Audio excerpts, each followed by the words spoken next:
This is the third and last video for 4.6, which is 3.7 in the 6th edition.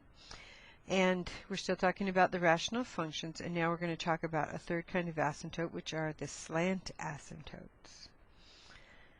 So notice in this one, when we were talking about the end behavior, we were talking about horizontal asymptotes. We said that if the top degree is less than the bottom degree, then the horizontal asymptote is y equals 0. And we said that if the two degrees were the same, if the top degree and the bottom degree were the same, then we just looked at the leading coefficients, and that was the horizontal asymptote. But now we need to talk about when the top degree is larger than the bottom. So what this means is there's no horizontal asymptote. Okay, so this 3 here means, because it's bigger than this 2, it means that this thing goes to infinity. Okay, so as it gets big, it goes to infinity. As x gets big, y goes to infinity. But as it turns out, we can sometimes tell how it goes to infinity. Okay, so it goes to infinity along a line. And we know that it goes along a line if the top degree is 1 degree bigger than the bottom degree. And so when it's like that, then we can actually find a slant asymptote. Now, what we do to figure this out is we do division. I told you we were going to do division, and I'm just going to put a 0x in here so we can keep track of it. And x cubed plus 2x squared minus x minus 2. All right, so I'm going to have an x. So x times x squared is x cubed. X times 0 would be 0x squared. And then minus 9x. Change all the signs and add, so that'd be 0, and that would be 2x squared plus 8x. I'll bring down the 2. Then I would have a 2, so that would be 2 times x squared would be 2x squared plus 0x minus 18. Would change all these signs and add, so that would be 8x plus 16. So that would be the remainder. And if I write it as part of this equation, if you can read that, so this part has a smaller degree on the top than the bottom. So as x gets big, this all goes to 0. This is just like the ones we have with the horizontal asymptote at 0. This approaches 0. So it's kind of like we have this line, and the line is y equals x plus 2. And then you have this bit here on the end that gets closer and closer to 0. So that means we're adding on this piece that gets closer and closer to 0. So we're adding on less and less. So the function actually approaches that line. So this is my slant asymptote. Okay, so basically you just do the division, the part that's a line, before you get the remainder. That's your asymptote. Okay, so let me make some room here, and we will see how everything works. Okay, so let's factor this. The bottom is easy to factor. I got x minus 3, x plus 3. And on the top, if you notice, now I could start looking at possible zeros, right? Look at the rational zeros. I'd have plus and minus 1 and 2. But I could also factor by grouping. And if you're wondering how you know when it's possible to factor by grouping, if you look at this group and you look at the coefficients of 1, 2, it has to be the same over here or multiples of it. So in other words, the second one is double the first one. So 1, 2 again. Okay, so that's how we know that you could factor by grouping, right? So when we factor by grouping, we pull out the common factors in the first two. That's x squared. So we have x plus 2. And then we pull out negative 1. And we have x plus 2. So we pull out x plus 2. And we have x squared minus 1, which factors to be x minus 1, x plus 1.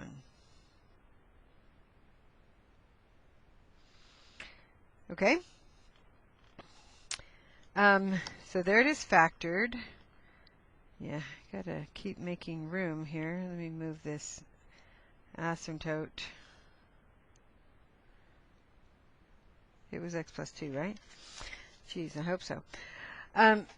Okay. Now let's start graphing this.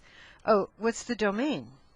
Okay, so we need domain, just like we did in the last ones. We would look at the bottom. It would be everything except for 3 and negative 3. And since there are no repeated factors on top, those are also the vertical asymptotes. So there's my vertical asymptotes.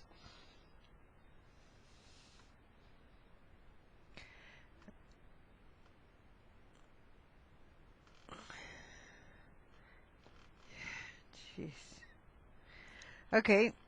And then I have my slant asymptote. That was y equals x plus 2. Now I can get rid of that up here. And what else do we need? The zeros. Okay, so the zeros would be where the top is 0.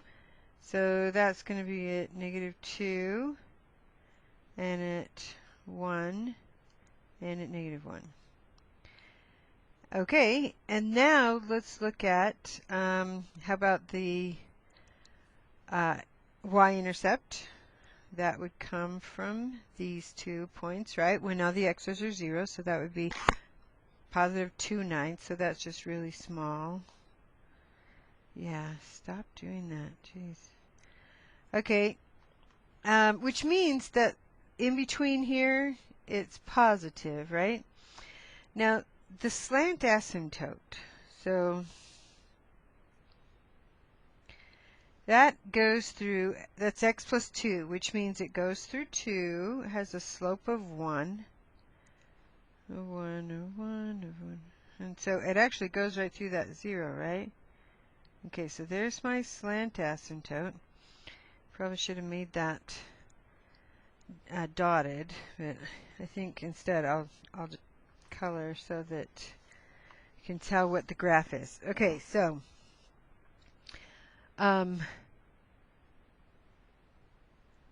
we know that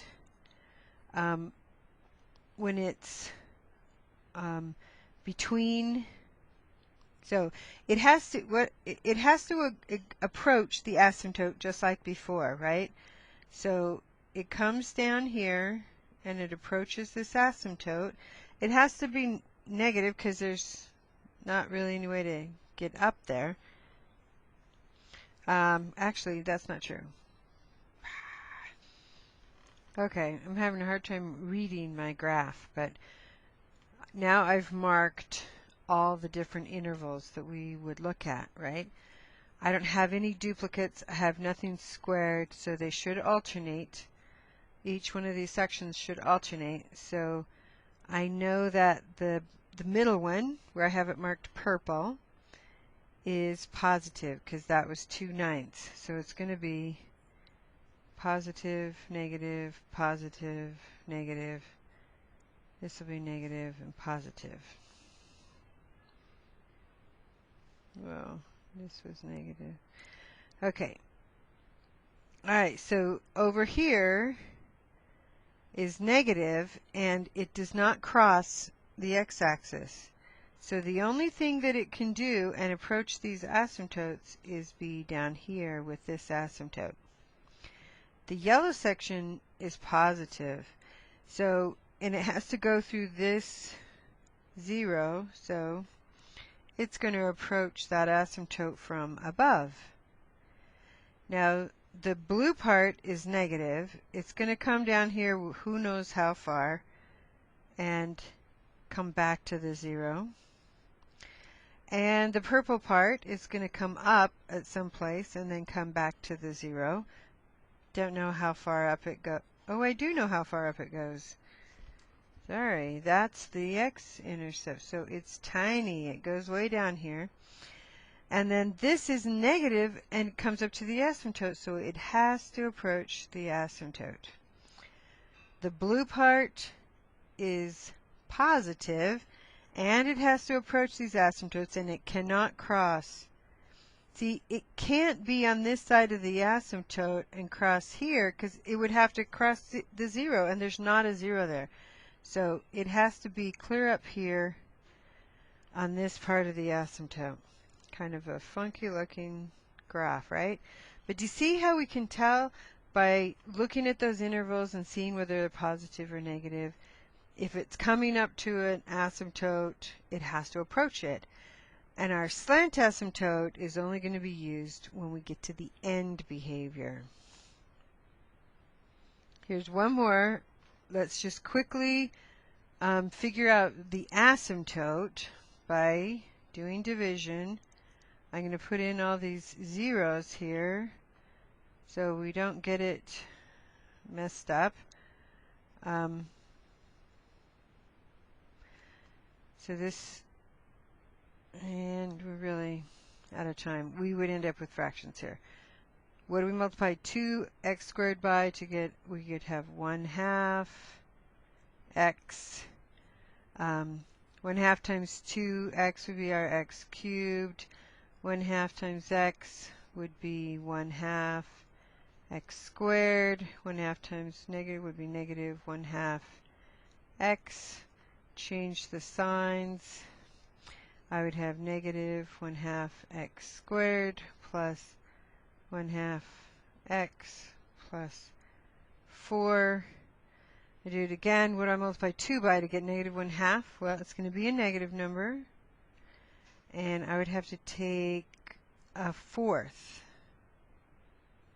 Right? So 1/4 times 2, negative 1/2 x squared minus 1/4 x minus 1/4. And change the signs. But if you notice, I'm really done. Okay, I don't really have to finish it because the next step is the remainder, and as far as the slant asymptote goes, I don't care. The slant asymptote is y equals 1/2 x minus 1/4. So even when we're using fractions, we can still get it relatively easy because we just have to get the line part. We don't have to keep going to get the remainder part. Okay, here's your quiz question. There are 2 questions here. Just give you 5 total on the quiz. This will be number 4 and number 5. So first of all, find the slant asymptote for this function f of x. Remember, you just do the division. Write down the line in slope-intercept form. And the second part is to tell me what the y-intercept is. So we did it once on this video and we did it on the previous video. So the y-intercept. Give me the y-intercept, write it down in Canvas on the quiz.